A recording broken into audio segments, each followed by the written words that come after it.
There was a rich man named Job who lived in the land of Uz. He was a good and faithful man who always put God first in his life.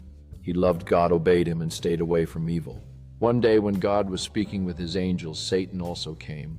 God asked Satan, "Have you seen my servant Job? There is no one like him on earth. He is faithful and always does what is right." Satan replied, "Job is only good because you have blessed him with everything, wealth, family, and health. But if you take all that away, he will surely turn against you."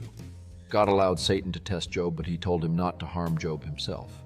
Soon many terrible things happened. Job lost all his animals and wealth. His servants were taken away. Worst of all his children died in a sudden disaster. Job was heartbroken, but he said, "The Lord gave and the Lord has taken away. Blessed be the name of the Lord." Even in pain, Job did not blame God. Then Satan came again and said, "If Job suffers in his own body, he will surely curse you." God allowed Satan to test Job again, but not to take his life. Job became very sick with painful sores all over his body. He sat in ashes and suffered greatly. Even his wife told him, "Curse God and die." But Job replied, "Should we accept good from God and not trouble?" Still, he did not sin against God. Job's friends came to comfort him, but instead they blamed him and said he must have done something wrong. Job felt sad and confused, but he continued to trust God.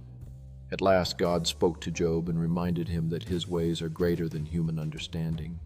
Job realized that God is wise and powerful, and he humbled himself before him. In the end, God blessed Job again.